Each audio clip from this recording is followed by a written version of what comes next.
Di suatu SMA Byeoksan, tepatnya 13 hari yang lalu, ada seorang pemuda yang sangat introvert, bahkan saking introvertnya. Ia benar-benar selalu sendiri dan hampir tidak pernah berekspresi kepada apapun dan siapapun. Di balik kesendiriannya, ia adalah pemuda yang sangat pintar dan cerdas. Setiap hari, bahkan setiap waktu, ia selalu menghafal rumus-rumus matematika dan pelajaran yang lainnya juga. Tak heran, ia selalu mendapat peringkat pertama bahkan dalam olimpiade sekalipun. Dan ia bernama Shion.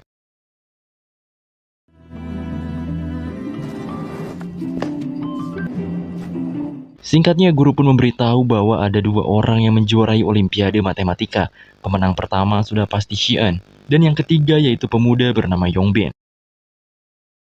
입상하였으므로 이 상장을 앞의 내용과 같습니다. Setelah pembelajaran dimulai, entah mengapa Yongbin hanya menatap sinis di arah belakang pada Shion. 준비해야 돼. Di waktu istirahat, Yongbin dan dua anak buahnya sedang merundung seorang pelajar. Pelajar itu nampaknya Yongbin paksa untuk menarik konyol, dan mereka mengunggah video konyol itu ke internet. 영상의 반응 존나 좋은 거 같지 않냐? Setelah puas merundung anak itu, Yongbin menyerang Shion dengan melemparkan sendal kepadanya.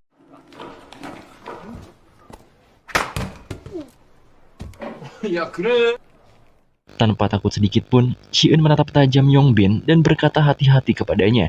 Yongbin makin tersulut emosinya, mereka pun hanya saling menatap tajam. Yongbin nampaknya belum puas. Ia mendekat ke arah Shion. Yongbin juga mengatakan bahwa Shion dibenci dan dijauhi oleh semua murid di kelasnya. Namun Shion mengabaikan omong kosong Yongbin dan malah memerintahnya untuk pergi dan belajar saja. 우리 너 존나 재수없어 하는 거. Tiba-tiba mereka semua dikejutkan oleh klub baseball yang datang dengan amarahnya. Nampaknya mereka mencari pemuda bernama Suho, yang ternyata Suho sedang tertidur pula saat itu. Nampaknya Suho memiliki masalah dengan anak baseball itu perihal wanita, namun ekspresi Suho benar-benar santai dan tidak mempermasalahkan mereka. 우리 나은이가 손날이다 이 개. Anak baseball yang makin dibuat emosi, akhirnya menyerang Suho yang baru saja bangun dari tidurnya.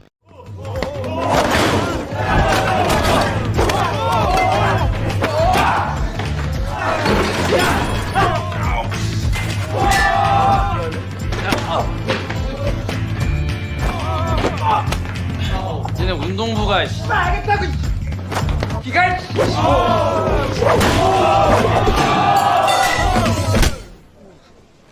Berhasil mempermalukan mereka dengan mensolok klub baseball, Suho menyuruh kroco mereka pergi saja.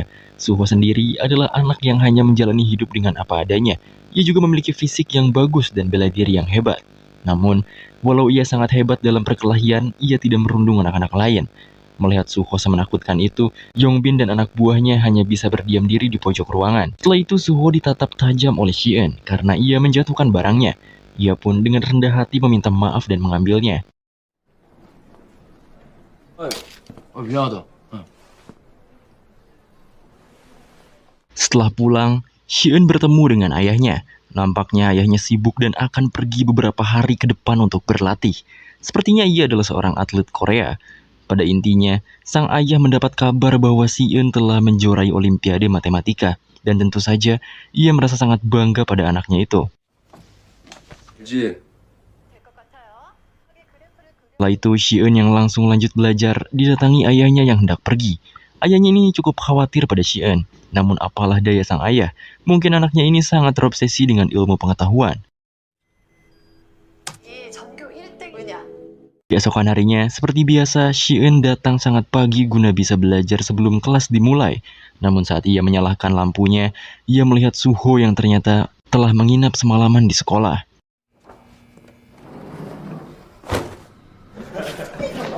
Setelah kelas dimulai, nampaknya hari ini mereka akan berolahraga. Di sini Shion nampaknya kehilangan sesuatu, dan ia menoleh ke arah Yongbin. Lalu pelajaran olahraga pun dimulai, di mana Shion sangat lemah soal fisik. Berbeda dengan Suho, bahkan Suho paling cepat, dan sang guru pun menyarankannya untuk memilih masuk ke perguruan tinggi olahraga saja, karena fisiknya sangat bagus.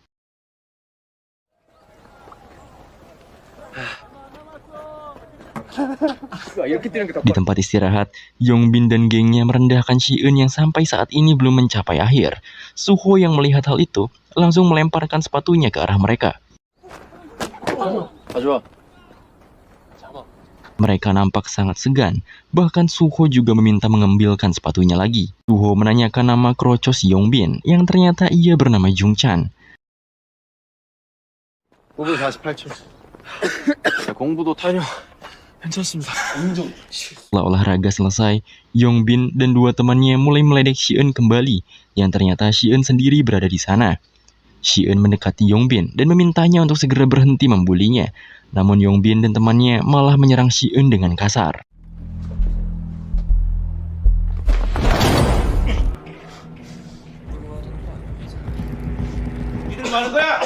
Beruntung saja ada Pak Guru di sana. Yongbin juga beralasan mereka sedang bermain bersama, lalu menyuruh Shi-eun untuk mengatakan hal yang serupa. Bodohnya, Shi-eun mengiyakan apa yang dikatakan Yongbin, sehingga guru itu pun mempercayai dan pergi dari sana.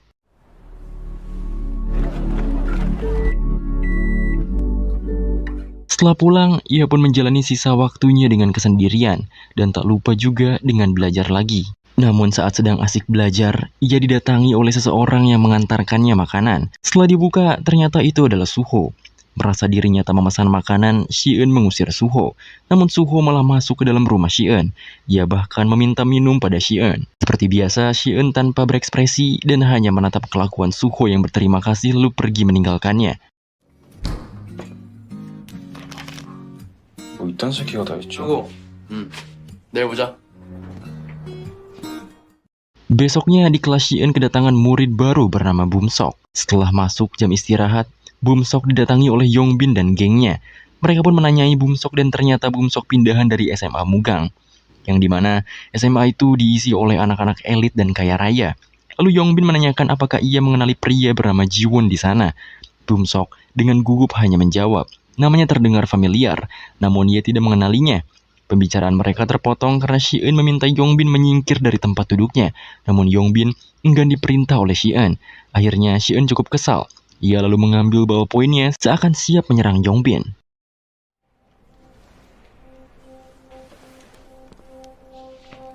싫은데.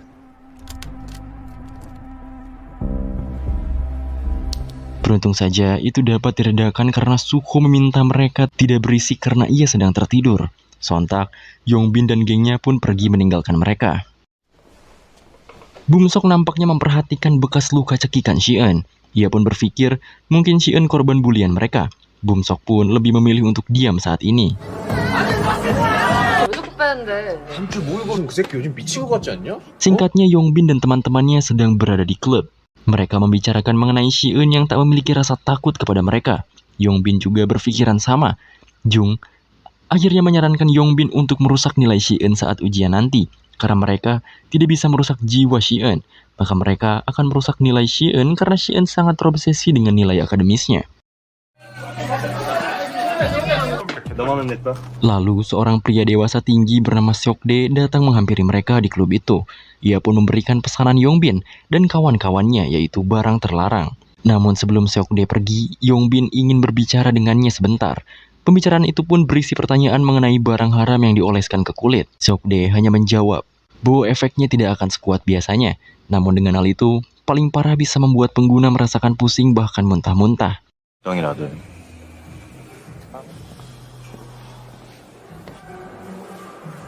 Setelah Seokdae pergi, Yongbin segera menelpon kenalannya yang bernama Jiwon dari SMA yang sama dengan Bumsok. Setelah pulang les, Shi-eun yang berjalan sendirian dihadang oleh penjual barang ilegal. Yang menjualnya ternyata Seokdae dan bawahannya. Mereka menganggap Shi-eun lah pelanggannya. Shi-eun yang tidak merasa membeli barang mereka hanya menatapnya dan memerintah mereka menyingkir. Namun para preman itu tak suka dengan perilaku Shi-eun. Shi-eun juga mengeluarkan ballpointnya seolah ia bersiap untuk bertarung.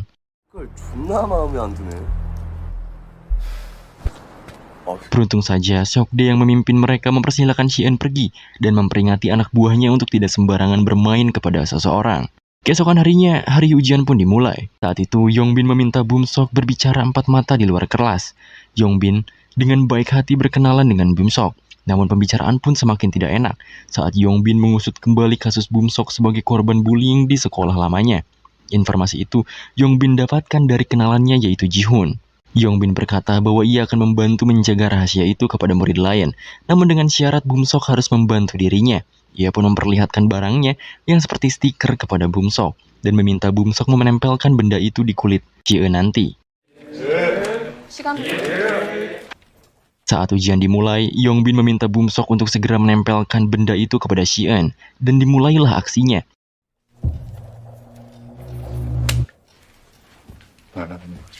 너 뭐해? 몸도 둔해지고 졸리고 Beberapa waktu kemudian, ia merasa pusing dan aneh, bahkan ia terpaksa untuk keluar tanpa izin kepada guru. 대상을 그와이로가는 법이 있다.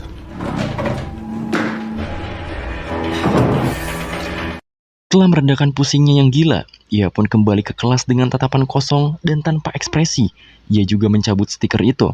Kemudian ia menampar wajahnya sendiri dan menjadi pusat perhatian murid lain. 그래. 야, 아니에요. Singkatnya, ujian pun telah beres. Para murid memeriksa hasil mereka sendiri-sendiri. Lalu fokus Si-eun terganggu ketika ada satu jawaban yang ia isi salah. 1, 5, 1. Si-eun yang menjunjung tinggi nilai akademik merasa tidak ikhlas menyalahkan jawabannya sendiri. Lalu ia pun memukul mejanya dan membuat satu kelas terdiam karena Si-eun.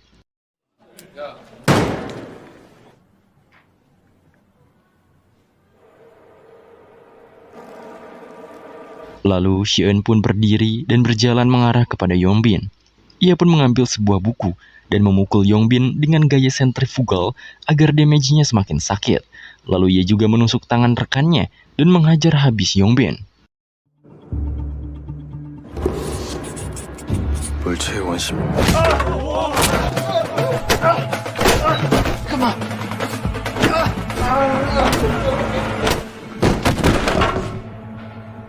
Setelah Yongbin sekarat, Si-eun memperingati Yongbin untuk menghentikan perundungan kepadanya. Ia pun hendak menginjak wajah Yongbin, namun beruntung saja Si-eun didorong oleh Suho agar tidak terlalu berlebihan kepadanya. Si-eun tak memperdulikan Suho dan melempar tempat pensilnya lalu menyerang Suho dengan kursi.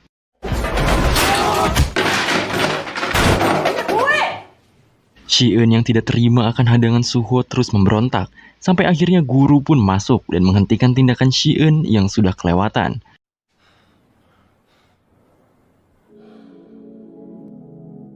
Kejadian itu membuat Si-eun terpaksa pergi kepada Yongbin di rumah sakit dan meminta maaf pada Yongbin dan ibunya. Pada awalnya, ibu Yongbin tidak menerima dan terus meminta Si-eun datang meminta maaf dengan ibu yang bahkan tidak ia miliki. Namun keadaan berbalik. Ketika Si-eun menunjukkan plester yang membuat keadaannya kacau saat ujian, Si-eun juga membuktikannya dengan sekotak fentanyl di ransel milik Yongbin. 그러니까 Hal itu membuat sang guru meminta ibu Yongbin untuk memindahkan Yongbin ke tempat lain dan tidak membawa kasus Si-eun ke komite kekerasan sekolah. Karena jika itu terjadi, keadaan akan jauh lebih kacau.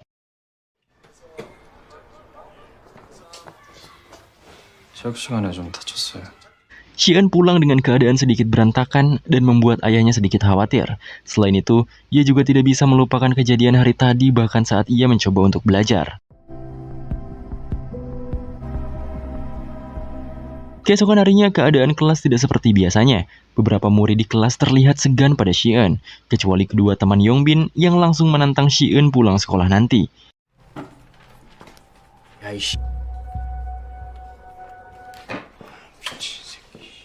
Tidak takut, Si-eun malah menantang balik mereka sekarang juga di toilet, sehingga satu kelas mengikuti mereka bertiga ke toilet.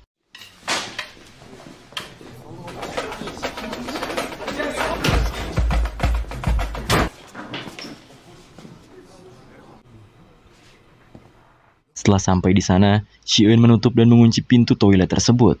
Lalu ia pun mengambil pulpen dari sakunya dan melangkah mendekati mereka berdua hingga mereka terintimidasi.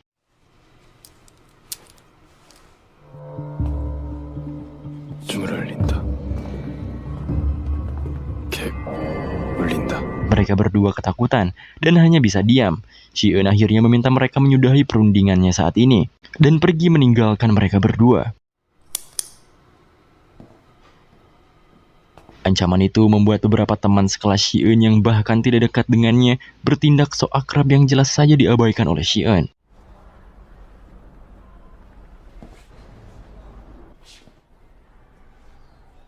뭐야? 다 어디 갔어? Di Di rumah sakit, Yongbin dijenguk oleh Sokde. Selain itu, ia juga meminta kakak sepupunya untuk melakukan sesuatu pada Shi-eun. Yongbin bahkan bilang akan memberi berapapun yang kakak sepupunya minta sebagai bayaran.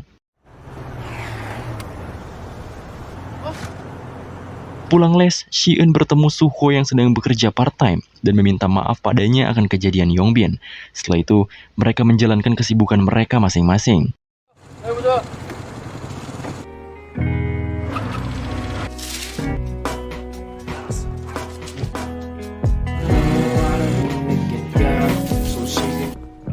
Singkatnya, saat istirahat dimulai, Shi-eun mengajak Suho makan bersama sebagai permintaan maaf. Mereka juga sedikit berbincang walaupun ekspresi Shi-eun tetap cuek. 대학은 못 가도 대전상에 너 맨날 이어폰 누가 말 걸 것 같은데. Di meja lain, para siswa mulai membicarakan tentang Shi-eun yang tidak terkena hukuman dari komite kekerasan sekolah, dan fakta tentang Yongbin mengonsumsi fentanyl mulai terdengar. Selain itu, mereka juga terheran dengan kedekatan Shi-eun dan Suho yang sangat tidak biasa. Di lain tempat, seorang pemuda SMA sedang bermain judol. Ia mengalami kekalahan dan terpaksa harus meminjam pada bank ilegal yang diurus sendiri oleh Sokde.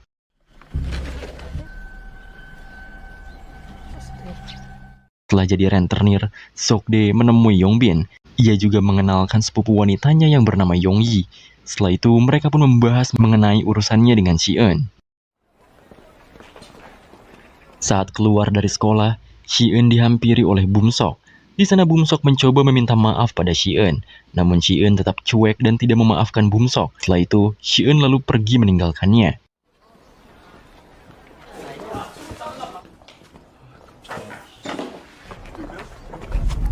Setelah berjalan sendirian, Shi-eun dihadang oleh Yongbin, kakak sepupunya, juga ketiga orang yang sengaja dibayar untuk melancarkan misi Yongbin. Awalnya, Shi-eun sempat berontak dan mencoba pergi les melewati mereka, tapi malah ditampar oleh kakak sepupu Yongbin.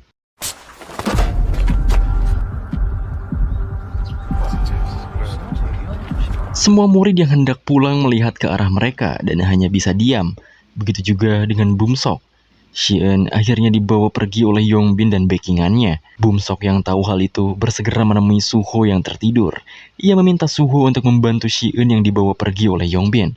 Awalnya, Suho hendak menolak dan memilih pekerjaannya saja, tapi Bum-sok berjanji akan mengganti gajinya hari ini, dan mereka pun segera pergi untuk menyelamatkan Shi-eun.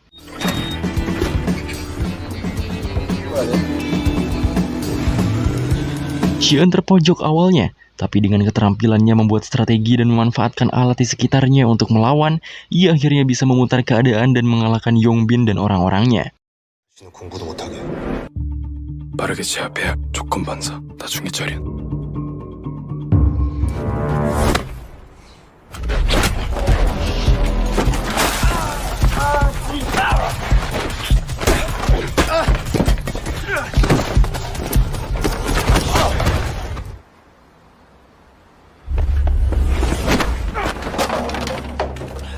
Walaupun hanya bertahan sebentar, pada akhirnya Shi-eun bisa selamat dengan bantuan dari Suho dan Bum-sok.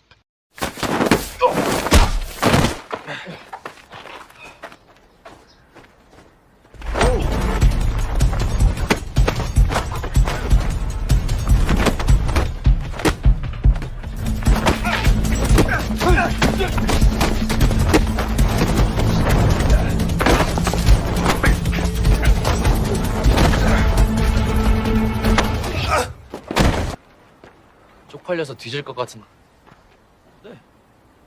Dengan keberadaan Suho dan Bum-sok membuat Yongbin kalah telak, dan kakak sepupunya menelan malu, lalu meninggalkannya sendirian.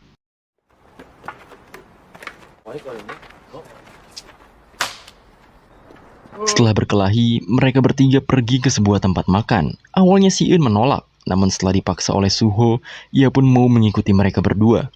Namun saat sampai di sana, ternyata mereka malah dimintai membantu Suho dengan pekerjaannya yang tertunda karena membantu Shi-eun. Setelah itu, mereka pun akhirnya mengobrol. Untuk kejadian di hari ulangan, Bum-sok merasa sangat menyesal telah melakukannya pada Shi-eun. Selain karena diancam, ia juga tidak tahu mengenai narkoba berbentuk plester itu. Setelah semuanya terklarifikasi dengan baik, mereka bertiga menghabiskan malam bersama di tempat makan barbeque. 아. Shi-eun bahkan lupa akan kelas lesnya hari ini. Selepas itu, mereka kembali disibukkan oleh hidup mereka masing-masing. Bum-sok dengan hidupnya yang sedang antusias mendapatkan teman baru, Suho dengan pekerjaan paruh waktunya, juga Shi-eun yang tertidur saat belajar di kamarnya. Sokde pada akhirnya menghadap Gilsu untuk menjelaskan apa yang sudah terjadi. Yongji menjelaskan bahwa mereka hanya membantu seorang sepupunya Sokde, yaitu Yongbin, yang dipukuli.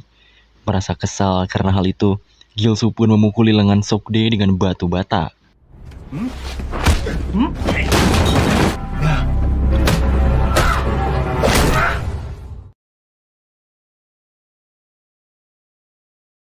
Singkatnya, Shi-eun, Suho, dan Bum-sok malah main biliar. Padahal mereka bertemu untuk penilaian mapel. Awalnya Shi-eun hendak pergi sendirian, tapi Suho memaksanya untuk bermain biliar terlebih dahulu. Akhirnya, ia pun terpaksa bermain dan menggunakan hukum refleksi untuk menambah akurasi dari permainannya. 즉, 당구공의 정중앙을 기준으로 약 90%. Dan terbukti ia berhasil win streak dalam permainannya. Setelah itu, mereka pun berpisah di mana Suho dan Bum-sok pergi untuk minum, lalu Shi-eun pergi untuk belajar. 아, 졸라. 하고. 그냥 와. Di rumah sakit, terlihat Yongbin kaget melihat lengan Sokde. Lalu Gilsu pun menjelaskan bahwa itu gara-gara Yongbin. Dengan cara itu, Gilsu pun meminta bantuan kepada Yongbin yang nanti juga ada. Perjalanan pulang, hujan deras turun dan membuat Shi-eun terpaksa membeli payung. Namun di sana, ia malah bertemu dan memergoki Yongji yang sedang maling lipstik. Karena takut ketahuan, ia pun berpura-pura menjadi pacar Shi-eun agar bisa keluar dari toko tersebut. 대박. 비 어떡. 나 좀 바래다 줘. 그치. 저기 맞. Setelah di luar, Shi-eun yang tidak peduli keberadaan Yongji malah terpaksa diajak makan topoki sebagai rasa terima kasihnya. Namun Shi-eun tak memakan topoki itu. Ia benar-benar tidak peduli dengan apa yang Yongji lakukan. Yongji juga menukar nomor ponselnya agar mereka bisa berteman. Namun yang Shi-eun pikirkan hanyalah pulang. Di lain tempat, Sokde datang ke kediaman Gilsu sambil membawa mobil nasabahnya yang utangnya kagak kebayar. Ia pun melihat seorang bocah yang sedang dihajar oleh Gilsu karena terjerat hutang olehnya. Namun beruntung, kedatangan Sokde membuat bosnya itu tidak jadi memukuli si korban dan meminta Sokde menggantikan perannya. Keesokan harinya, Yongbin yang tampil berbeda mengajak Shi-eun ngobrol baik-baik. Awalnya Shi-eun menolak, tapi karena Yongbin terlihat tidak mengancam, ia pun meluangkannya sebentar.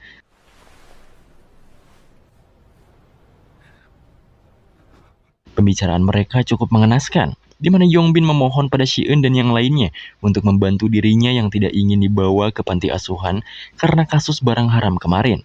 Dengan cara memberi bukti bahwa barang haramnya saat itu bukan miliknya. Dikarenakan mereka mau menolong Yongbin, mereka pun diajak masuk ke rumahnya. 너 왜 지하로 가냐? 그냥 뭐 먹을 거? 나 저기 너 왜 알바 안 가게? Dan ternyata di sana mereka malah bertemu Gilsu, Sokde, dan gengnya. Nyatanya mereka bertiga dijebak oleh Yongbin agar mau datang bertemu dengan Gilsu. Di sana Gilsu mengatakan bahwa mereka bertigalah yang melukai tangan Sokde, yang mana Sokde tak memiliki asuransi kesehatan, dan mereka dipaksa membayar $15.000 dalam 3 hari ke depan. Karena tidak merasa melukai tangannya, Shi-eun pun meminta bukti jika mereka bertiga melukai Sokde. Karena tidak ada bukti, Gilsu pun menodongkan pisaunya dan tidak mau tahu. Jika mereka tak memberikan $15.000 saat itu juga, mungkin Gilsu akan membunuh mereka. 사람도 죽여. 그때까지 돈 안 가져오잖아?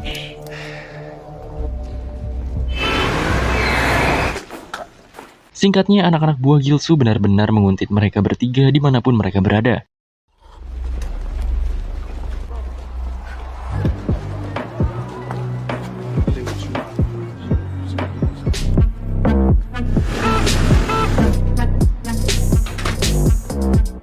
Mengetahui keadaan mulai gak beres, Shi-eun pun mengajak Yongji bertemu di suatu tempat.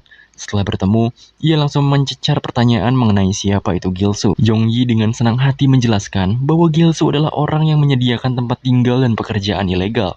Selain itu, Gilsu juga memang gila uang dan tak akan segan untuk membunuh. Lalu ia juga memiliki koneksi dengan gangster sungguhan. 지금 너 조폭이랑 줄 있어. 진짜 깡패.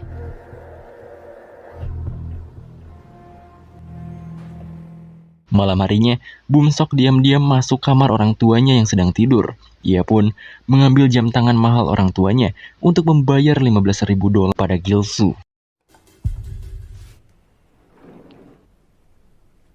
Besoknya, ia pun memberitahu Shi-eun dan Suho bahwa masalah ini akan selesai karena ia akan membayar 15.000 itu.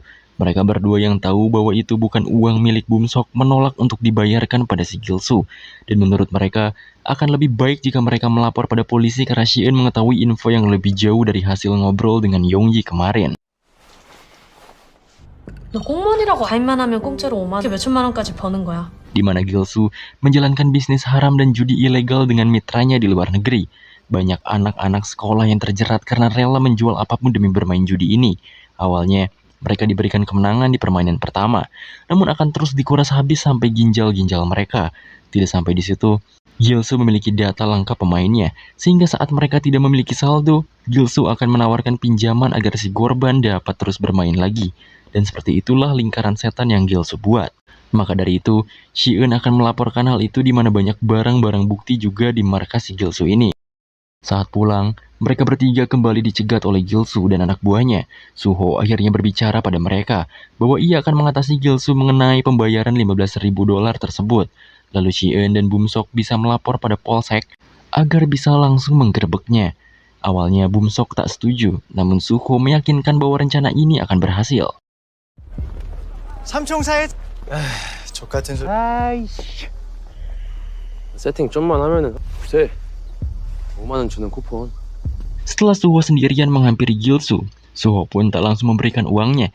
Ia ingin berbasa-basi dulu sambil minum teh. Awalnya, Gilsu menolak, namun saat Suho membuka topik mengenai judi ilegalnya dan mengusungkan suatu ide bagus untuk perkembangan penipuannya, ia pun mengajak Suho ke kediaman Gilsu. Sokdae dan Yonggi tidak ikut diajak oleh Gilsu. Mereka diperintah untuk menunggu Shi-eun dan Bumsok.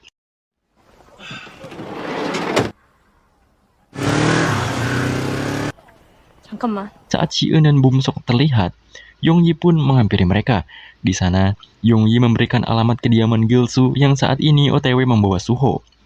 Bumsok nampaknya jadi semakin khawatir bahwa Suho sangat dalam bahaya. Ia pun menghentikan taksi dan berusaha langsung ke kediaman Gilsu dan memberikan uangnya. 야, 뭐해? 내가 가지고 온 돈 주면은 그냥 소 잘못되면 너 어떡하려고 그래? Sokdae mempertanyakan apa maksud dan tujuan Yonggi. Ia menjawab bahwa ia berniat menjebloskan Gilsu ke penjara, dengan harapan ia dan yang lainnya akan berubah dan tak terikat oleh keburukan Gilsu. Menurutnya, mereka juga memiliki hak hidup layak sama seperti pemuda-pemuda lainnya.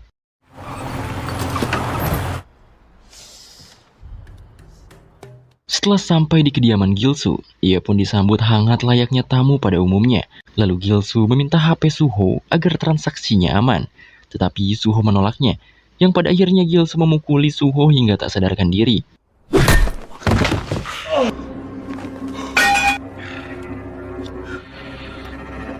Bumsok juga memberanikan diri untuk masuk ke markas Gilsu.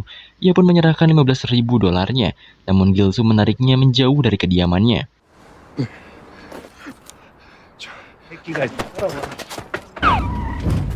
Setelah itu, Shi-eun dan polisi sampai di tempat Gilsu, namun mereka seakan tidak ada di dalam sana. Polisi itu pun sepertinya malas mengurusi masalah ini karena kurangnya bukti dan tidak ada surat perintah juga. Lalu Shi-eun ditinggalkan sendirian di sana.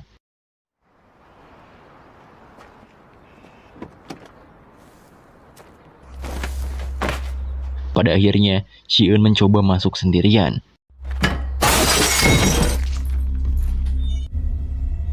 Ia menemukan tongkat baseball dan bercak darah yang ia rasa itu adalah darah Suho.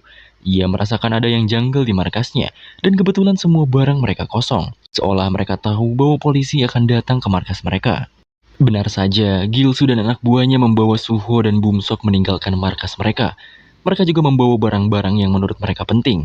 Bahkan kepergian mereka tepat sebelum para polisi dan Shi-eun datang. Di jalan, Gilsu yang berhasil kabur lalu menculik dua murid itu langsung menelpon Sokde dan memintanya untuk datang ke markas mereka yang lain. Ia juga memerintah Sokde membawa adik sepupunya yaitu Yongyi karena Gilsu menganggap Yongyi biang masalah semua ini.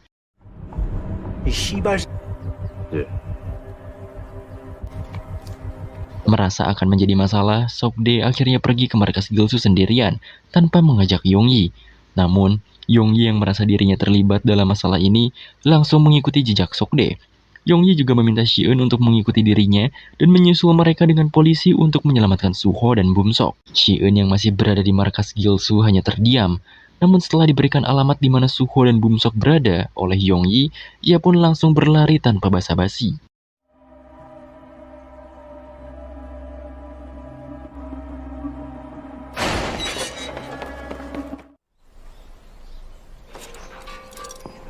Di sisi lain, Gilsu sedang menunggu kedatangan Sokde dan Yongyi. Bumsok dan Suho juga disekap. Mereka tidak bisa melakukan apapun. Saat mereka berbicara, salah satu anak buah Gilsu meminta mereka untuk diam. Suho juga membalas perkataan kasar preman itu dan membuatnya dipukuli di tempat. 에이, 팔도 묶여서 지금. Sokde dan Yongji yang hampir sampai ke tempat Gilsu berbicara satu sama lain. Gilsu meminta maaf pada Yongyi karena ia merasa keterlibatan Yongyi juga karena ulahnya. Maka dari itu, Sokde meminta Yongji untuk tak bertingkah banyak saat bertemu Gilsu nanti.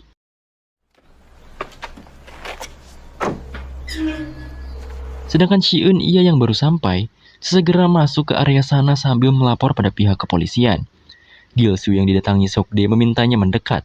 Ia berkata bahwa Sokde telah ia beri makan, tempat tinggal bahkan membayar setiap pekerjaannya. Namun mengapa Sokde tetap berkhianat padanya? Sokde pun langsung menantang Gilsu dan tentu saja Gilsu meluapkan emosinya.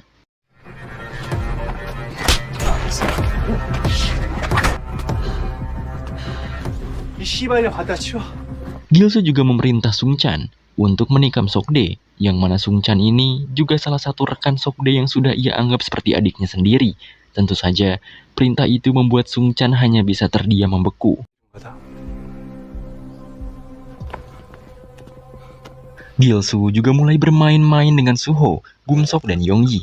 Ia juga sudah memutuskan untuk menusuk Suho pertama. Namun saat ia hendak menusuknya, tiba-tiba Sokde menyerang Gilsu dari belakang. Di sini nampaknya Sokde sudah memutuskan untuk keluar dari lingkungan haram Gilsu. Ia juga menantang Gilsu bertarung 1 lawan 1 dan meminta anak buah Gilsu yang lain diam jika tidak ingin mati.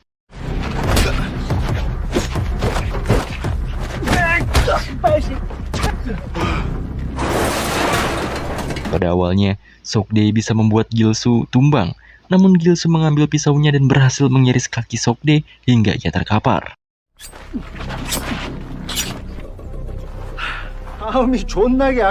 Karena kekalahan Sokde, Yongyi menyerang Gilsu dari belakang. Namun sayang, Gilsu malah berhasil membuat Yongyi dicekik hingga hampir mati. Namun cekikan Gilsu itu terhenti karena mendengar sirine polisi dan Shi-eun datang menghampiri mereka.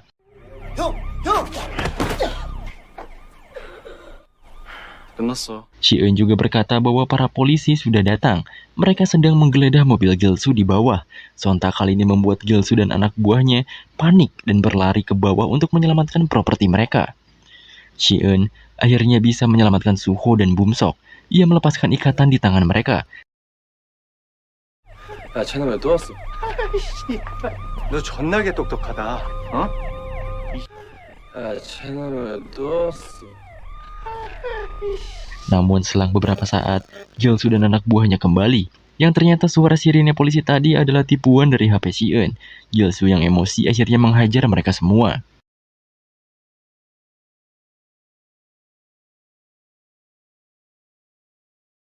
Namun saat ia sampai di gerbang untuk pergi, para polisi sudah berada di sana.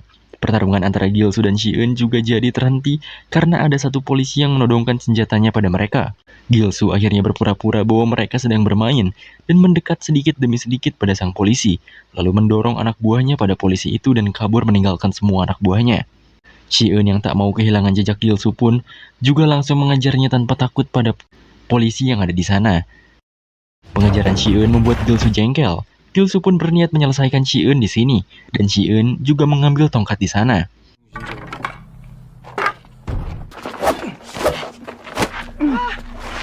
Hendak menusuk Si-eun, Gil-soo kembali didatangi oleh Suho. Keadaan pun menjadi 2 lawan 1 sekarang.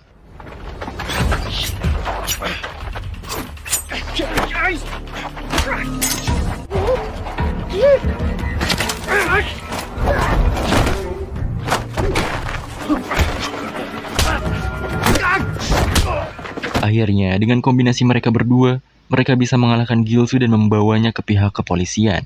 Di sisi lain, Sok-dae yang berhasil kabur malah mengunci dirinya sendiri di dalam tempat itu. Ia meminta Yong-yi dan Sung-chan untuk pergi dari sana karena tak bersalah atas semua ini. Tak lama kemudian, Sok-dae pun dihampiri oleh seorang polisi. Singkatnya, para polisi pun menangkap Gil-soo dan semua anak buahnya. Di sana, Gil-soo juga bertemu kembali dengan Sok-dae. Awalnya, Gil-soo mengancam Sok-dae setelah semua ini selesai. Namun Sok-dae langsung menendang wajah Gil-soo saat itu juga. Si-eun, Suho, dan Bum-sok pun kembali berkumpul lagi. Di sana, Si-eun juga sebagai pelapor dimintai untuk pergi membuat pernyataan di kantor polisi, dan Bum-sok akan menemani Si-eun. Singkat cerita, Si-eun dan Bum-sok telah membuat sebuah pernyataan. Di sana nampaknya mereka juga dibantu oleh seseorang. Pria tersebut berkata bahwa masalah itu tidak ada hubungannya dengan mereka lagi. Si-eun juga bisa menutupi masalah ini pada keluarga dan lingkungan sekolah. Bahkan, Si-eun juga diperbolehkan untuk pulang.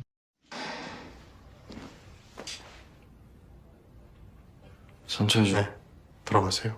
Setelah Si-eun pergi, Bum-sok langsung bertanya pada pria itu, apakah ia menyembunyikan masalah ini pada ayahnya. Dikarenakan pria tersebut adalah tangan kanan ayahnya Bum-sok, pria itu pun tak bisa merahasiakan masalah ini, dan ayah Bum-sok sudah mengetahuinya. Di luar kantor, Si-eun melihat Yong-yi sedang berdiri sendirian. Ia pun menghampirinya, lalu menanyakan keadaan Yong-yi dan yang lainnya. Sedangkan di sisi Bum-sok, si pria tadi menutup semua jendela ruangan mereka, dan ternyata Gil-soo juga berada di sana. Pria tersebut pun meminta Bum-sok menghajar Gil-soo sekarang juga, dan menganggap Gil-soo adalah karung pasir. Ia juga mempraktekkan tinjuannya pada Bum-sok. 움직이지 마. 오늘 투. 씨발 그 새끼들이 왜 싸이 쳐봐. Namun Bum-sok benar-benar tak kuasa memukul. Ia pun pergi dengan perasaan kesal pada dirinya sendiri. Setelah itu, Si-eun dan Yong-yi pada akhirnya menjenguk keadaan Suho di rumah sakit. Mereka juga menceritakan hebatnya diri mereka saat mengalahkan geng Gil-soo dan tertawa bersama-sama. 김길수는 구속. 와가지고 다 내준다고 하더라고. 아, 둘이 개 잘 어울리네. 야, 그냥 Setelah semua itu berakhir, Si-eun kembali tanpa ekspresi, dengan bajunya yang kusut dan kotor. Ia melangkahkan kakinya untuk pulang. Karena tak bisa pulang begitu saja, akhirnya Si-eun kembali ke rumah sakit untuk menemui Suho dan Yong-yi. Ia membawakan banyak makanan termasuk makanan yang Suho suka. Di sini juga, Suho nampak aneh dengan emosi Si-eun. Cara Si-eun menatap, berbicara dan bersikap benar-benar berbeda, dan membuat Suho merinding sebagai teman sekelasnya. Bahkan Si-eun juga tersenyum saat ia melihat Suho dan Yong-yi makan makanan yang ia bawakan.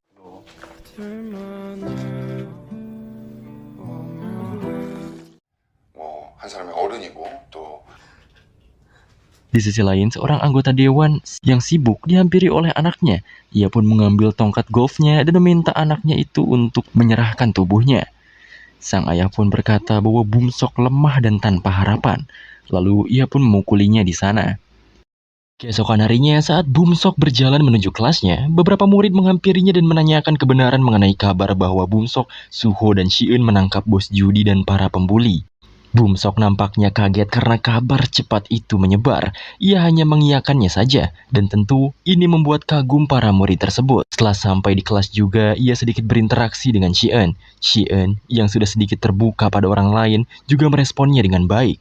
Setelah itu, ia melihat ke arah anak buah Yongbin. Mereka nampaknya hanya bisa diam dan tak mau berurusan lagi dengannya. Setelah istirahat, nampaknya mereka bertiga juga makan bersama.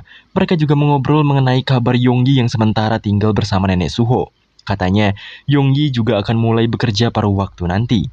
Bum-sok juga mengajak mereka berdua main ke restoran saat weekend nanti. Pada awalnya, Si-eun menolak, namun nampaknya ia akan ikut juga bersama mereka.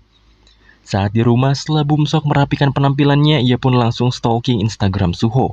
Ia nampaknya sedikit cemburu pada hubungan Suho dan Yongyi. Terlebih lagi, Yongyi benar-benar dekat dengan Suho, nenek Suho dan temannya Suho yaitu Shi-eun. Di sisi lain, Shi-eun sedang makan malam bersama ibunya. Nampaknya ada satu hal yang ingin Shi-eun sampaikan padanya. Namun pembicaraan mereka harus terpotong karena ibunya tiba-tiba mendapatkan panggilan dari pekerjaannya. 어째? 커피는 가면서 마시자. 엄마.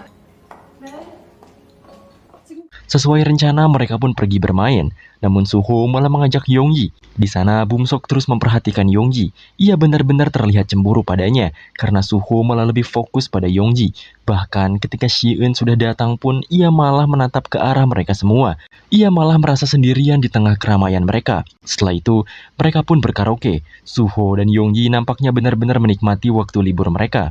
Shi-eun malah terlihat canggung dan tidak terbiasa dengan hal-hal seperti ini. Sedangkan Bumsok, ia terus merasa bosan dengan kehadiran Yongyi di antara mereka bertiga. Bumsok akhirnya memilih untuk membeli minuman.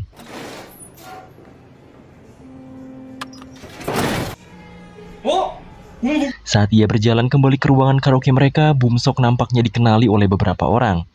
Bumsok akhirnya bergegas meninggalkan mereka, namun orang-orang tersebut malah terus mengejarnya. Di sisi lain, Yongyi mengangkat telepon dari HP Bumsok. Ia menanyakan ruangan mereka, dan Yongyi hampir saja memberitahu ruangannya. Jelas itu membuat Bumsok kesal padanya.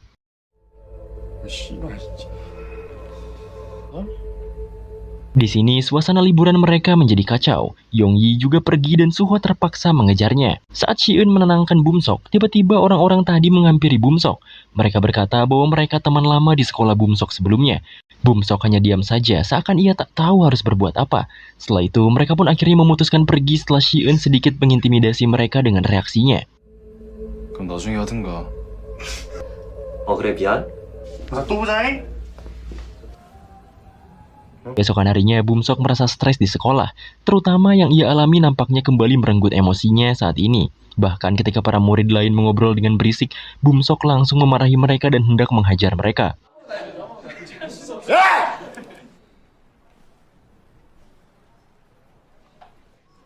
안 주겠는데? 족도 아닌 새끼가 안 소리. Saat itu, Shi-eun dan Suho langsung melerai emosi Bumsok. Tapi di sini, Bumsok juga emosi pada Suho dan meninggalkannya. Selain itu, sepertinya Shi-eun cukup peka apa yang dialami oleh Bumsok. Bumsok benar-benar stres. Ia terasa kembali dihantui oleh para pembuli di sekolah lamanya. Bahkan ia tak bisa hidup dengan tenang. Teleponnya selalu berdering di spam oleh mereka semua. Singkatnya, saat Shi-eun berolahraga bersama Suho, mereka pun membahas keadaan Bumsok sebelumnya yang tak bisa dihubungi sama sekali. Akhirnya, mereka berniat untuk menemui Bumsok nanti. 필요 없다니까. 자, 이 턱은 항상 숙이고 막 패 죽여버리겠다. 가만 안 놔. 패지 말고. Singkatnya, Suho dan Shi-eun mendatangi kediaman Bumsok. Di sana, mereka cukup terkejut dengan rumah Bumsok yang sangat besar. Ketika Suho melihat mewahnya rumah Bumsok, Shi-eun to the point menanyakan keadaan Bumsok.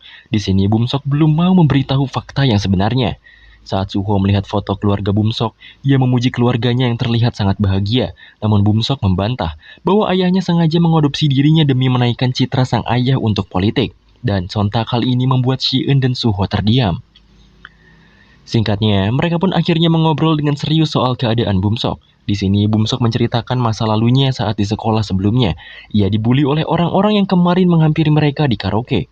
Ia juga sering berkunjung ke rumah sakit saat dibully. Bahkan mereka tidak peduli setelah melaporkan pada ayahnya Bumsok. Dan itu juga jadi alasan mengapa ia pindah sekolah. Setelah mendengar semua itu, Suho benar-benar tersulut emosinya. Ia pun meminta Bumsok untuk menghubungi mereka dan ia akan membuat orang-orang itu meminta maaf pada Bumsok.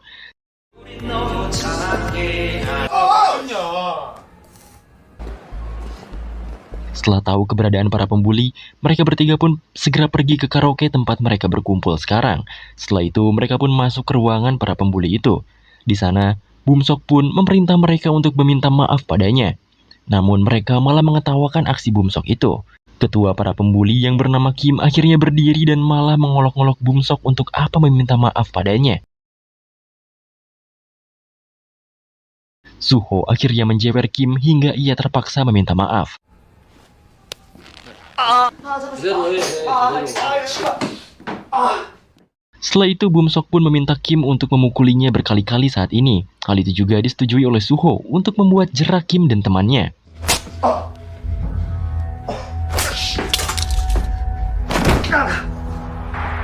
Bumsok yang kehilangan akalnya akhirnya mengambil mic di dekatnya, namun ditahan oleh Suho.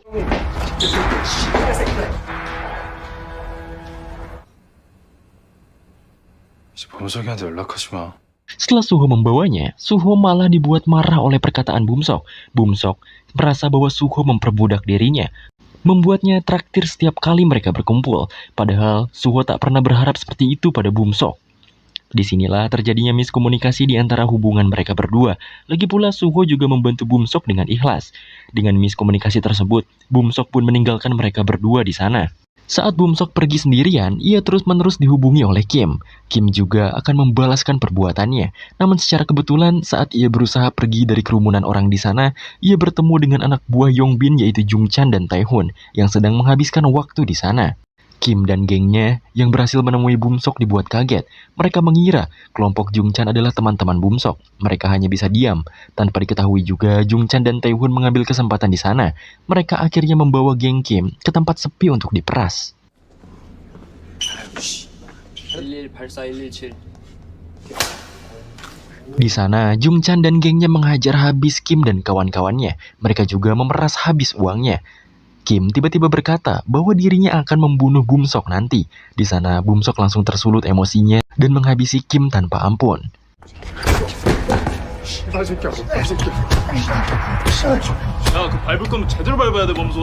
Di sana juga, Jungchan dan gengnya hanya menertawai Kim yang sedang dipukuli oleh Bumsok.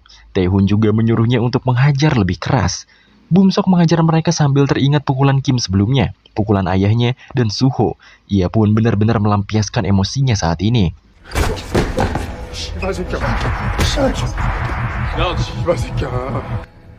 Setelah itu, Jungchan mengajak Bumsok untuk minum bersama. Bumsok akhirnya ikut bersama Jungchan dan gengnya. Tanpa basa-basi, Bumsok menjadi investor terbesar mereka saat ini. Bumsok pun dipuji dan dihargai oleh mereka semua.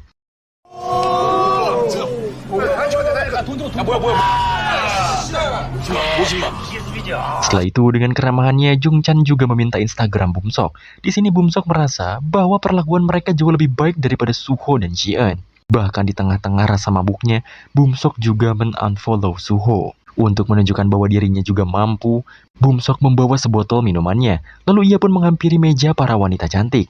Di sana ia menggoda dan menyodorkan minumannya. Wanita itu pun menyicikan minumannya kepada Bumsok, dan Bumsok pun langsung meminumnya. Setelah itu, ia benar-benar mabuk parah. Keesokan harinya, ketika pembelajaran hendak selesai, Bumsok masuk ke kelasnya. Ia nampaknya telat untuk pergi ke sekolah. Bahkan ketika Ji-eun bertanya padanya, Bumsok malah mengabaikan Ji-eun dan berkumpul dengan Jungchan dan Taehoon. Ji-eun hanya bisa diam dan menatap kepergian temannya itu. 야, 술 잘 먹었다. Saat pelajaran kembali dimulai, Suho menanyakan keberadaan Bumsok, dan kebetulan Bumsok datang bersama grup barunya. Ji-eun akhirnya mendekati Bumsok. Ia meminta waktunya sebentar untuk berbicara berdua. Dalam pembicaraannya, Ji-eun ingin tahu kabar terakhir Bumsok dan mengapa ia malah berteman dengan grup Jungchan. Namun jawaban-jawaban dari Bumsok tak membuat Ji-eun puas. Bumsok juga mengungkapkan keresahannya pada Suho bahwa ia merasa direndahkan olehnya. Ia merasa jadi babu untuk Suho. Ternyata Suho ada di belakang Bumsok. Sontak saja Bumsok langsung pergi meninggalkan mereka. Setelahnya, Bumsok kembali berkumpul dengan gengnya Jungchan. Bahkan di sana ada Yongbin juga. Ia juga diperkenalkan pada teman Yongbin yang bernama Kang Woo-young. Ia adalah teman Yongbin yang akan bergabung dengan UFC nanti. Setelah itu, Yongbin pun menanyakan mengapa Bumsok berpisah dengan Suho. Ia hanya menjawab bahwa Suho merasa jadi raja di sana, dan ia merasa jengkel padanya. Yongbin yang mendengarnya juga memiliki rasa yang sama dengan Bumsok.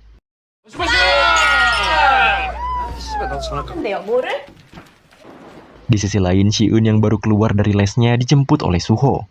Ji-eun juga mau tak mau membantu Suho mengantarkan paket, dan setelah itu mereka pun bersulang bersama.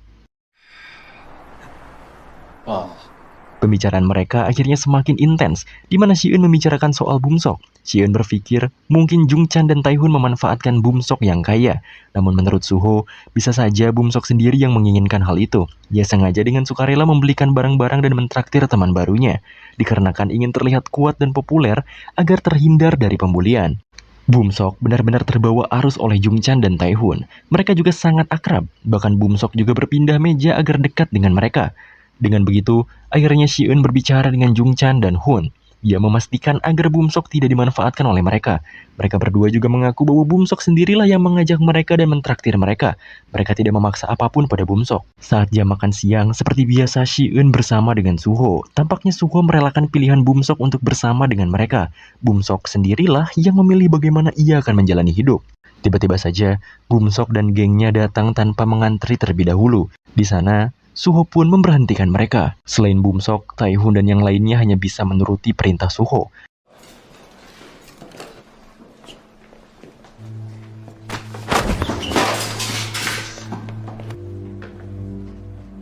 Di sini Suho menatap Bumsok dan menyuruhnya untuk masuk ke barisan. Bumsok melawan dan tak menuruti perintah Suho. Lantas, Suho mendorong Bumsok dengan keras.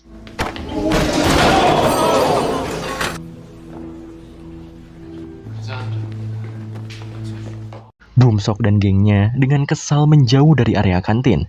Bumsok akhirnya berniat menghajar Suho. Ia pun bertanya pada Jung, siapa yang bisa mengalahkan Suho? Mungkin kenalan Yongbin yang bernama Woo-yong bisa mengalahkan Suho karena sama-sama petarung. Bahkan Woo-yong juga membuat live stream dengan pertarungannya sendiri. Singkatnya, Bumsok menemui Woo-yong dan Yongbin. Bumsok akan membayar $1.000 jika Woo-yong bisa menghajar Suho nantinya.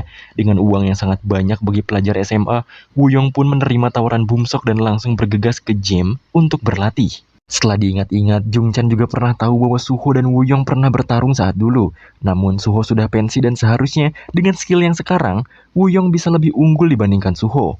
Pada malamnya, Bumsok dan yang lainnya mengikuti Suho yang sedang bekerja paruh waktu dengan motornya. Saat Suho mengantarkan pesanannya, mereka pun memutuskan rem motor Suho. Bumsok benar-benar tidak peduli jika Suho mati sekalipun.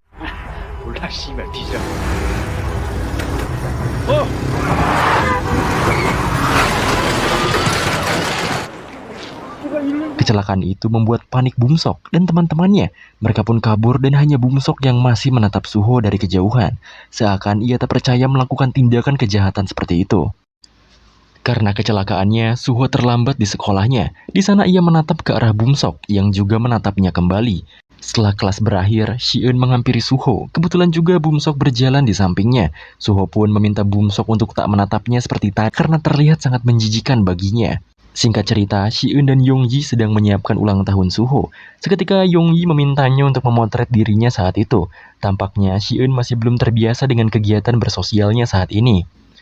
Di sisi lain, tempatnya di gym, Woo-yong sedang melatih dirinya untuk persiapan bertarungnya melawan Suho. Bumsok juga sedang menghubungi Suho, namun Suho tak kunjung mengangkatnya. Kembali pada Shi-eun, Yongyi mendapatkan pesan dari Bumsok, di mana Bumsok mengajak Yongyi untuk merayakan ulang tahun Suho bersama. Shi-eun juga sedikit kebingungan mengapa Yongyi membahas Bumsok. Namun dikarenakan Bumsok meminta untuk tidak memberitahu Suho dan Shi-eun, Yongyi pun menutup pesannya dan hendak pergi menemui Bumsok untuk membuat kejutan untuk Suho tanpa diketahui oleh mereka berdua. Setelah bertemu dengan Bumsok, ternyata Bumsok hanya menjebak Yongyi saja. Bahkan ia juga membawa gengnya untuk menculik Yongyi. Sedangkan Shi-eun yang sudah kedatangan Suho dibuat bingung kemana perginya Yongyi. Kebetulan ia pun diam-diam membuka HP milik Suho dan melihat chat dari Bumsok di sana. Bumsok menculik Yongyi dan meminta Suho untuk datang padanya. Shi-eun yang tahu hal itu mengingat kembali bahwa Bumsok dan Suho sedang ribut. Ia pun menghapus chatnya dari HP Suho dan bergegas pergi sendirian tanpa diketahui Suho sendiri.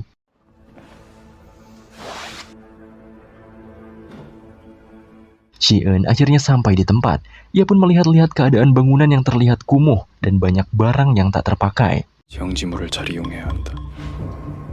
Setelah menemukan keberadaan Bumsok dan gengnya, Shi-eun menyiapkan kunci Inggris di lengannya dan berjalan ke arah mereka. Shi-eun pun langsung kabur membawa Yongyi. Sontak Yongbin dan yang lainnya mengejar Shi-eun.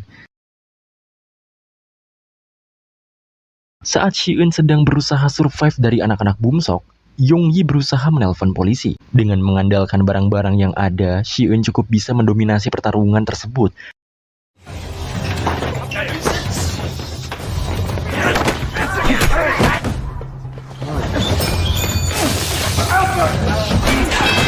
Bahkan ia berhasil mengambil linggis yang Yongbin bawa. Hal ini jelas membuat semuanya ketakutan. Namun semua itu berakhir ketika Woo-yong datang. Kekuatan Shi-eun yang tak sebanding dengan Woo-yong membuatnya terkapar di tengah-tengah geng Bumsok. 야, 이 개새끼가. 그만해. Bumsok mencoba untuk meminta Yongbin membiarkan Si-eun pergi, karena yang ia tuju bukanlah Si-eun. Namun Yongbin tak mengindahkan perintah Bumsok, karena Yongbin memiliki dendam pribadi pada Si-eun. Bumsok tak kuasa melihat Si-eun dipukuli, ia pun hanya bisa pergi dari sana. Ia merasa bersalah karena membawa orang yang tak memiliki masalah dengannya malah dipukuli. Ia merasa bersalah atas semua ini. Buyong juga pergi dari sana. Ia meminta Bumsok menjadwalkan ulang pertarungannya dengan Suho. Selain itu, Bumsok tetap harus membayar uangnya pada Woo-young hari ini juga. Pengeroyokan pada Si-eun akhirnya berakhir, di mana mereka terpaksa kabur karena Yonggi mendatangkan para polisi.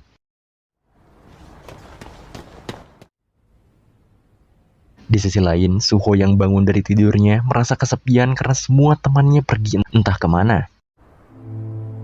Singkatnya, Si-eun bangun dari pingsannya. Ternyata semuanya sudah diatasi oleh polisi. Di sana, Yonggi berusaha menjelaskan semuanya, namun fokusnya teralihkan oleh Si-eun yang sudah siuman. Di sana, Si-eun memberitahu Yonggi untuk tidak memberitahu Suho soal kejadian ini. Di sisi lain, Suho masih kebingungan dengan keadaannya. Ia juga mengecek handphonenya, namun malah tidak aktif. Sedangkan Bumsok, ia ditelepon oleh Si-eun. Di sana Si-eun meminta Bumsok untuk menghentikan aksi dendamnya pada Suho, namun ia malah mematikan teleponnya. Mungkin ia juga merasa bersalah atas semua kejadian yang ia mulai malam ini. Singkat cerita, Si-eun teringat kembali dengan masa lalunya saat bersama kedua orang tuanya. Si-eun memang cerdas dan pintar sejak lahir. Saat ia sedang menjalani hobinya yaitu belajar, ia selalu diganggu oleh pertengkaran kedua orang tuanya. Ia paham bahwa orang tuanya sering bertengkar karena kehadiran dirinya. Kedua orang tuanya yang sibuk membuat mereka saling menyerahkan Si-eun untuk diurus. Yang ujung-ujungnya, Si-eun selalu sendirian sejak kecil dan jarang mendapati perhatian dari mereka. Saat ini, ayahnya tahu apa yang terjadi pada Si-eun. Ia meminta Si-eun menjelaskan secara rinci masalah yang ia alami saat ini. Namun Si-eun enggan menceritakan masalahnya. Dikarenakan ia sudah terbiasa sendirian, bahkan tak pernah bercerita apapun pada ayahnya ataupun ibunya. Lalu, sang ayah pada akhirnya memutuskan untuk memindahkan Si-eun ke sekolah lain setelah keluar dari rumah sakit. Di rumah Bumsok, seorang sekretaris bawahan ayahnya mengecek keadaan Bumsok yang sedang mengurung diri sendirian. Setelah itu, ia pun melaporkannya pada tangan kanan sang ayah, dikarenakan sang ayah benar-benar sibuk dengan agenda politiknya. Jadi kegiatan Bumsok dipantau oleh tangan kanan sang ayah.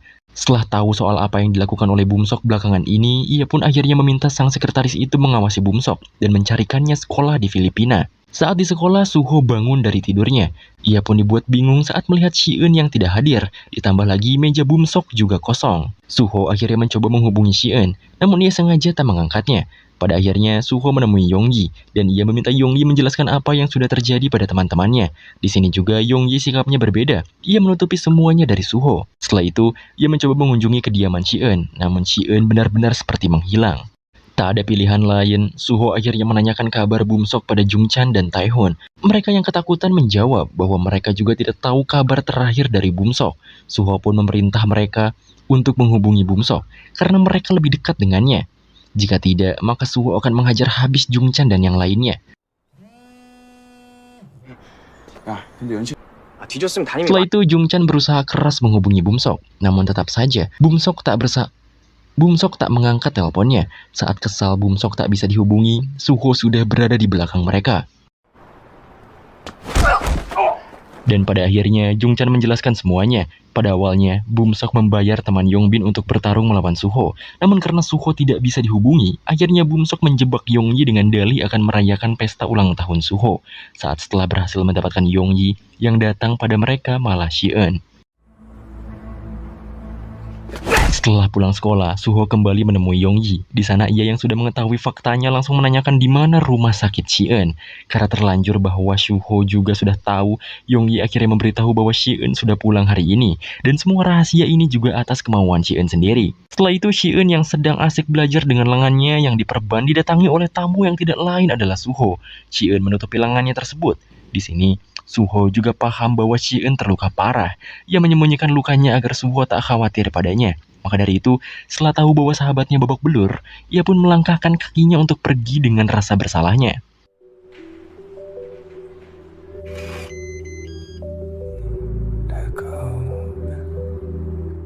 Di sisi lain, ayah Bumsok yang baru saja pulang langsung memukuli Bumsok karena selalu berbuat masalah.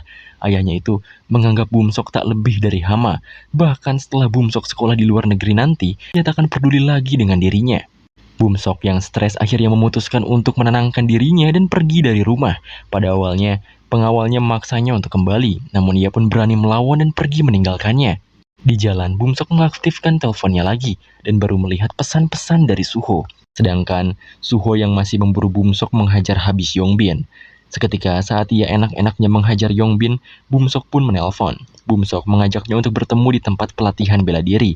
Setelah Suho menyetujuinya, ia pun mematahkan jari Yongbin, sama seperti Yongbin melukai lengan sahabatnya, yaitu Si-eun. Bum-sok juga menghubungi Woo-yong. Ia memberitahu bahwa malam ini ia akan membayar Woo-yong jika siap mengalahkan Suho. Singkatnya, Suho sampai di tempat yang dituju. Nampaknya ia sadar akan terjadi banyak hal setelah dirinya masuk menemui Bum-sok. Di sisi lain, Yong-yi juga berusaha memberitahu Si-eun bahwa Suho telah mengetahui semuanya. Si-eun cukup terkejut, dan ia langsung bergegas pergi dari meja belajarnya.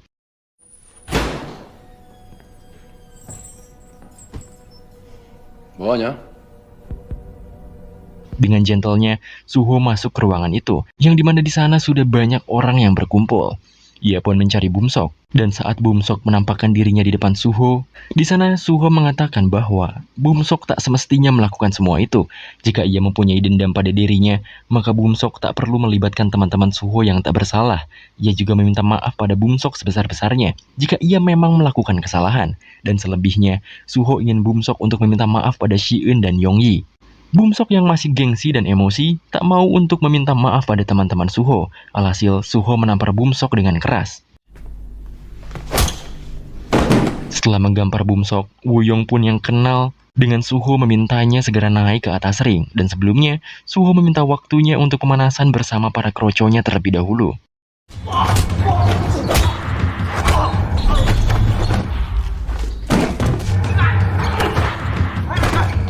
Setelah membantai para kroco, Suho segera bersiap naik ke atas ring.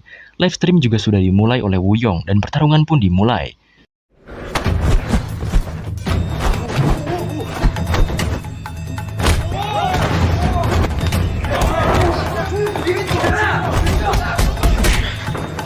Suho benar-benar hebat. Ia berhasil membuat Woo-yong sedikit kewalahan. Namun Tae-hun yang tahu bahwa Woo-yong bisa kalah, menarik kaki Suho sehingga tendangan Woo-yong tepat terkena rahang Suho hingga ia terkapar. Bum-sok yang melihat Suho sudah terkapar naik ke atas ring. Ia pun langsung melampiaskan semua dendam dan emosinya pada Suho. Begitu juga dengan Jung-chan dan Tae-hun.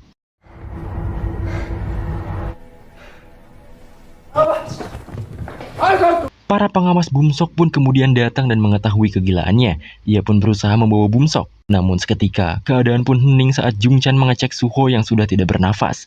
Mereka pun panik. Sebagian anak kabur. Lalu Jung-chan dan Tae-hun dicegal oleh pengawal Bum-sok untuk tidak lari. Jika Tae-hun dan Jung-chan tidak kabur, semua masalah akan beres dan ia akan mengurusnya hingga aman. Bum-sok membalikan badannya. Ia pun melihat keadaan Suho yang terkapar olehnya. Ia merasa bersalah. Ia seakan tak percaya pada apa yang telah ia lakukan. Di sisi lain, Si-eun dan Yong-yi yang mencari Suho ke penjuru tempat sama sekali tak dapat menemuinya. Mereka pun panik dan hanya bisa terus mencari Suho. Para pengawal Bum-sok akhirnya mengambil alih. Ia menelpon para detektif untuk melaporkan aksi anak-anak nakal tersebut. Ia juga meminta Jung-chan, Tae-hun dan Woo-yong untuk mengikuti perintahnya agar tidak bersalah. Mereka diminta untuk membuat skenario seolah-olah mereka sedang berlatih seperti biasa. Lalu Suho pingsan saat istirahat sendiri. Woo-yong juga diminta untuk menghapus semua videonya. Para detektif pun datang, dan semuanya memerankan perannya masing-masing. Si pengawal juga membalas pesan Si-eun di HP Suho, bahwa Suho sedang berlatih. Suho akhirnya dibawa ke mobil dan sepertinya ia benar-benar meninggal. Di rumahnya, Bum-sok membuat marah sang ayah kembali. Ia pun benar-benar khawatir pada Suho, dan besok adalah hari keberangkatannya ke Filipina. Keesokan harinya, Si-eun datang seperti biasa. Lebih pagi dari semua murid. Ia biasanya melihat sahabatnya yaitu Suho yang tertidur. Namun kali ini, rasanya ada yang hilang di sana. Saat ujian dimulai juga, Si-eun benar-benar tak fokus mengerjakannya. Beberapa soal yang ia jawab juga salah, namun ia mewajari hal itu. Setelah melihat teleponnya, ia pun menghubungi Yong-yi. Ia dikabarkan oleh Yong-yi bahwa Suho sekarat. Bahkan buruknya, pihak Bum-sok menutup fakta dan nenek Suho juga menandatangani semacam kontrak dengan mereka. Si-eun akhirnya menemui Yong-yi untuk melihat sahabatnya itu meninggal. Ia seakan tak percaya pada kematian sahabatnya sendiri. Si-eun juga bertemu dengan sang nenek. Ia hanya bisa menangis di depan Suho. Setelah mengeluarkan banyak air mata, Shi-eun pun pergi dari ruangan Suho dan sepertinya ia memiliki rencana sendiri di dalam hatinya. Bum-sok juga tak berhenti melamun di rumahnya. Ia dihampiri oleh pengawalnya dan beruntung ia mendapat kabar bahwa Suho masih hidup. Ia juga dimintai untuk mengucapkan perpisahan ke sekolah sebelum pergi menuju Filipina. Keesokan harinya, Shi-eun pun pergi menuju sekolah yang belum pernah ia kunjungi sebelumnya. Ia pun bertanya pada murid di sana, di manakah kelas Yongbin.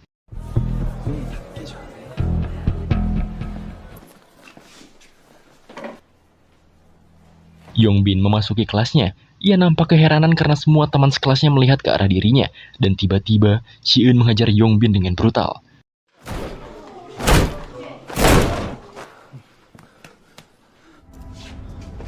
Yongbin yang penuh dengan darah dicecar pertanyaan oleh Shi-eun. Shi-eun juga bertanya di manakah pria bernama Woo-yong. Setelah Yongbin menjawab, Shi-eun pun menghajar habis Yongbin. Setelah mendapatkan video bukti dari Yongbin dan melihatnya, Shi-eun pun benar-benar akan membalaskan dendam teman-temannya itu. Di sisi lain, Yongbin menjegal mobil Bum-sok.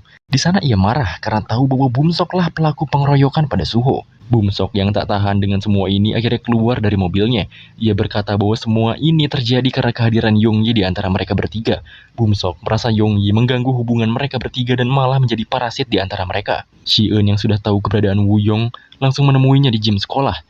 Di sana ia tanpa basa-basi langsung menyerang Woo-yong di belakang. Namun Woo-yong tentu tak mudah dikalahkan.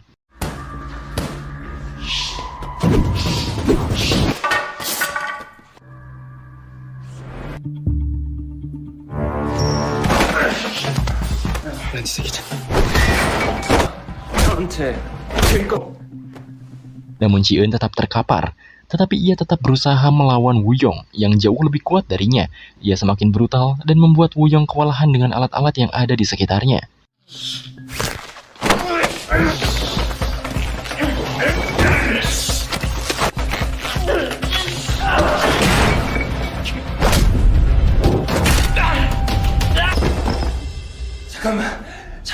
Dengan pertarungan yang sadis, Woo-yong penuh dengan darah. Ia meminta maaf dan berkata bahwa semua itu ulah Bum-sok. Namun seperti biasa, Shi-eun tetap menghajar mangsanya sampai kakinya cacat ditimpa oleh barbel. Bum-sok dan ayahnya sampai di sekolah. Di sana sang ayah disambut dengan baik karena ia bagian dari pemerintahan. Ia juga bertanya mengenai seorang murid yang terluka parah guna memastikan dan tentunya semua berjalan sesuai rencana. Sedangkan Bum-sok, sebelum perpisahannya ia melakukan ujian terakhir terlebih dahulu. Di sisi lain, Shi-eun yang sudah tak karuan karena hampir membunuh 2 orang kuat sebelumnya berjalan kembali ke sekolahnya. Ia mengambil perangkat pemadam api dan masuk ke kelasnya yang hening. Tentu saja, ini membuat satu sekolah ramai. Ia pun menghajar semua yang berhubungan dengan Bum-sok. 급히 뭐냐니까.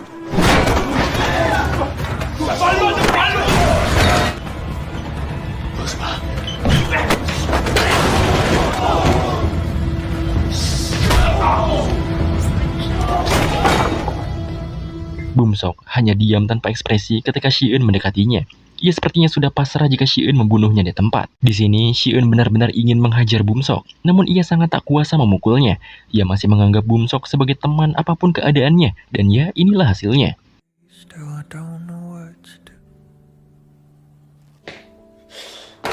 Inilah perjalanan dan mungkin akhir dari emosi sang pendiam Shi-eun.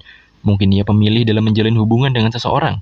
Namun saat ia merasa sudah berhubungan dengan seseorang, ia rela mengorbankan apapun, bahkan hal-hal yang berharga baginya. Salah satunya prestasi dan nilai akademisnya. Ia saat ini tidak peduli dengan hal itu, yang ia pikirkan hanyalah teman-temannya. Setelah itu, Shi-eun kembali ke ruangan Suho. Ia pun tertidur dengan pulas di sana. Shi-eun nampaknya sedikit berhalusinasi jika sahabatnya itu bangun. Suho seolah mengatakan kalimat terakhir untuknya, namun saat melihat kenyataan, ia pun menangisi semuanya. Singkatnya, Bum-sok juga pada akhirnya pergi untuk pindah sekolah ke Filipina. Yongyi juga memutuskan untuk menjalani hidupnya sendiri. Terkadang ia menghubungi neneknya Suho untuk meminta kabar selanjutnya, namun ia sama sekali belum menghubungi Shi-eun sejauh ini. Shi-eun juga terpaksa di DO. Semua sekolah di Seoul menolak nama Shi-eun untuk menjadi murid dan hanya ada satu sekolah saja yang bisa menerima. Setelah perpisahan dengan orang tuanya, Shi-eun akhirnya mulai masuk kembali sekolah. Dan uniknya, sekolah kali ini benar-benar sangat kacau.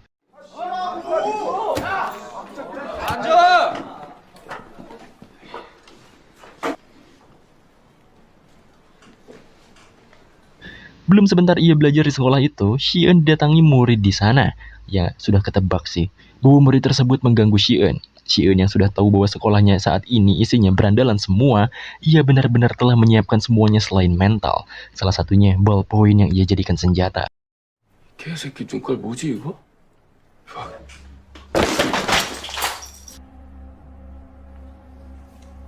개새끼가 지금 뭐라 그러는 거야?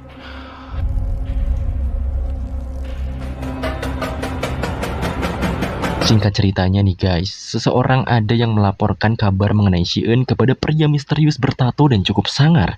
Seseorang itu mengatakan bahwa Shi-eun telah mengalahkan Kang Woo-young, si petarung UFC. Diketahui bahwa Kang Woo-young adalah kandidat asosiasi mereka, dan belum tahu juga asosiasi apa. Tampaknya mereka akan melakukan sesuatu terhadap Shi-eun, dan setelah scene itu selesai, perjalanan Shi-eun masih panjang, lalu series pun berakhir.